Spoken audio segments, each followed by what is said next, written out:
Eh bien, dans cette vidéo flash, j'aimerais vous partager quelques paroles que j'estime que le Seigneur m'a données dernièrement, qui peuvent être en bénédiction au peuple de Dieu et particulièrement aux pasteurs, aux évangélistes, à ceux qui exercent un ministère itinérant comme le nôtre. Et lorsque je regarde sur Internet, sur les réseaux sociaux, toutes les soi-disant révélations, paroles de Dieu que beaucoup partagent, je me dis que je n'ai à avoir aucun complexe à oser partager avec vous aujourd'hui ces choses que j'estime que le Seigneur m'a montrées. Alors, dans notre maison, au premier étage, nous avons un couloir et j'appelle ce couloir le couloir de prière. Parce que le soir, et souvent même au milieu de la nuit, je prie en langue, je fais des allers-retours dans ce couloir, je ferai un véritable sillon, je pourrais dire, dans le monde spirituel. Et là, régulièrement, j'entends résonner dans mon esprit la voix du Saint-Esprit. Alors ça peut être juste un mot, une phrase ou autre. Et plusieurs des brochures que j'ai écrites et des messages que j'ai prêchés, je les ai écrites et prêchées à partir d'un mot, d'un titre, d'une direction comme cela que j'ai entendu résonner dans mon esprit. Alors, je sais qu'il faut faire attention et j'ai mis en garde dans d'autres vidéos vis-à-vis des excès de spiritualité, des gens qui prétendent que le Saint-Esprit leur parle du soir au matin. Là, c'est dangereux, mais il y a aussi une réalité, c'est que le Saint-Esprit est supposé nous conduire dans toute la vérité, nous enseigner les choses à venir, nous diriger, et donc il est important qu'à certains moments nous puissions l'entendre d'une manière très claire, et il veut nous mener dans une dimension non pas seulement de connaissance intellectuelle, mais de révélation. Et là, il y a quelque temps, dans ce couloir, j'étais en train de prier pour un ministère que j'aime beaucoup, que j'estime, mais pour lequel je m'inquiétais parce que je trouvais qu'il commençait à mettre les pieds dans des choses assez bizarres, à enseigner des choses assez bizarres, et je priais donc pour lui. Et à un moment donné, j'ai entendu clairement résonner dans mon esprit, « ça y est ». Alors là, j'ai répondu au Seigneur, « ça y est quoi ?» Vous voyez, c'est pas juste l'intelligence qui se met en route et qui essaye d'imaginer un scénario, non, c'est quelque chose que vous entendez et vous réagissez à ce quelque chose pour démarrer une conversation avec Dieu. Parce que c'est lui qui initie cette conversation et non pas vous.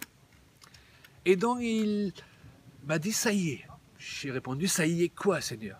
Il m'a dit, ça y est, il est devenu un faux prophète ces derniers jours. Oh! Alors je tiens à préciser que la voix du Saint-Esprit n'était pas du tout accusatrice. Ce n'était pas une grosse voix en train de dire « il est devenu un faux prophète, c'est terrible ». Non, non, c'était même rempli, je dirais, d'affection pour cet homme, la même affection que j'avais moi. Et le Seigneur m'a montré ces choses, non pas d'ailleurs pour l'accuser, et même pas pour lui téléphoner et lui en parler, parce qu'il ne les aurait pas reçues, mais pour prier pour lui. Et je voudrais vous dire que beaucoup de choses que le Saint-Esprit vous montre et vous dit, et je dirais que la majorité de ce qu'il vous dit, ce n'est pas pour le communiquer à d'autres, c'est pour prier afin d'aider les situations à se réparer, parce que le cœur de Dieu bat pour ses enfants, à plus forte raison pour ceux qui ont décidé de le servir, et le premier réflexe de Dieu n'est pas de les condamner, mais de les aider à rectifier le tir. Et le Seigneur m'a expliqué qu'en fait, ces derniers temps, cet homme avait laissé tellement de ces nouvelles doctrines dont je parle dans une autre vidéo flash, envahir sa vie, envahir l'équipe dont il était responsable, que ça avait fait de lui, à la longue, un faux prophète. À un moment donné, il avait franchi une ligne dans l'erreur qui faisait de lui un faux prophète. Alors ça ne veut pas dire que toute sa vie correspondait à l'erreur, n'est-ce pas? Mais un domaine particulier de sa vie, et il se mettait en danger lui-même et mettait en danger ceux qui l'écoutaient. Et puis, le Saint-Esprit a continué à me parler d'une manière plus générale sur les serviteurs de Dieu, et j'ai entendu alors résonner un autre mot, qui peut-être m'a encore plus choqué que la première phrase, c'était usurpateur. Waouh! Et le Seigneur m'a dit, je veux que tu comprennes que beaucoup de mes serviteurs et beaucoup de gens qui prétendent aussi me servir sont considérés d'en haut, du ciel, malgré l'amour que j'ai pour eux, malgré qu'ils soient sauvés, comme des usurpateurs. Et cela pour 3 raisons. Le Seigneur a commencé à m'enseigner sur ce sujet et j'aimerais partager cela avec vous parce que je crois que c'est important. Et il m'a dit, les premiers sont considérés comme usurpateurs, la première catégorie, parce qu'ils occupent une place que je ne leur ai jamais donnée.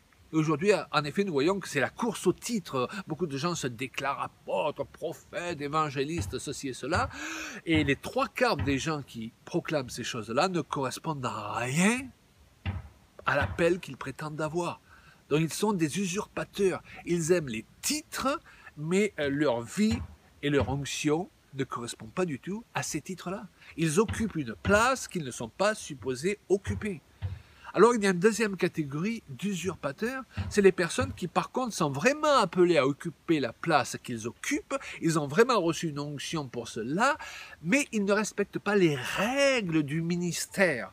Et donc ils utilisent souvent leur place pour manipuler, pour contrôler la vie des autres, pour se faire valoir eux-mêmes, et comme des personnes qui ont une mentalité, et je crois que ça pourrait être le sujet de notre enseignement, d'orphelin, qui ont un esprit d'orphelin. Ils souffrent d'un manque de reconnaissance et le ministère est devenu pour eux l'occasion de se mettre en valeur plutôt que de mettre en valeur le Seigneur. Donc ils ne sont pas des usurpateurs dans le sens qu'ils occupent la bonne place selon leur appel, mais ils sont des usurpateurs dans le sens qu'ils occupent mal la place que Dieu leur a attribuée. Intéressant. Et la troisième catégorie, waouh, et le Seigneur a continué à m'enseigner là-dessus parce que ça correspond aussi à des messages que j'ai donnés, mais là alors c'était très clair, le Seigneur confirmait ces choses-là et me donnait des détails en ce qui les concernait. Et la troisième catégorie, ce sont des personnes, oui, qui ont vraiment l'appel de pasteurs, d'évangélistes, d'apôtres, tout ce que vous voulez sur leur vie, mais dont la vie familiale est bancale.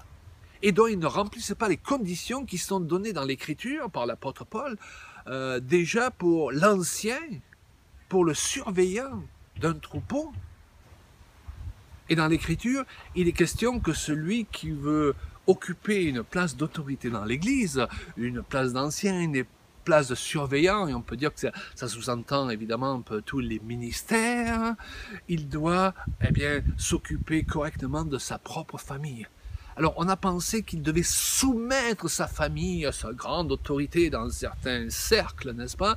Mais c'est pas cela que ça signifie, parce que l'autorité selon Dieu, nous l'avons vu dans un autre cours, c'est l'autorité dans l'amour. Alors, ça signifie qu'il doit être le premier à manifester aux siens l'amour de Dieu, le ministère de compassion qui doit caractériser son appel.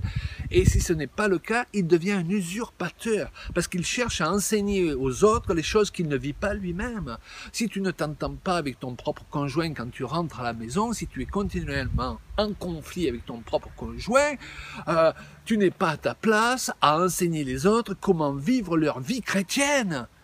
Et quel que soit l'appel qui est sur ta vie, quelle que soit la grandeur de l'onction que tu as prévue sur ta vie, eh bien, tu es quand même un usurpateur parce que tu ne respectes pas les règles. Alléluia. Parce que Dieu n'a jamais prévu que quelqu'un qui n'est pas un modèle et un exemple pour les autres, occupe la place à laquelle il est supposé exercer le ministère. D'abord, il doit faire en sorte d'être OK, si je peux dire, dans sa propre famille, dans son comportement vis-à-vis de ceux qui lui sont le plus proches.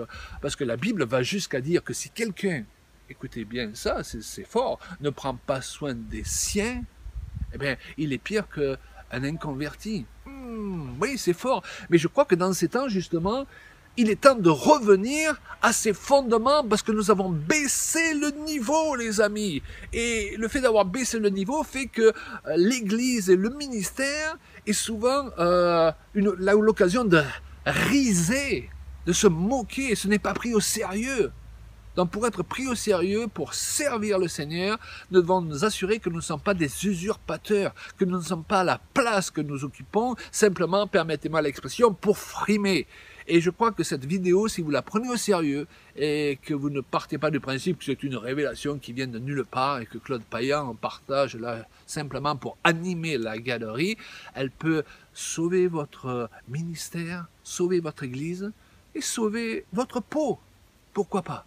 Voilà, je vous laisse avec ces paroles. Je sais que cette vidéo est une des plus sérieuses, mais vraiment, c'est avec mon cœur que je vous partage cela. Et n'oubliez pas, le Saint-Esprit nous parle, non pas pour nous condamner, mais pour nous aider, pour que nous ne soyons pas condamnés avec le monde.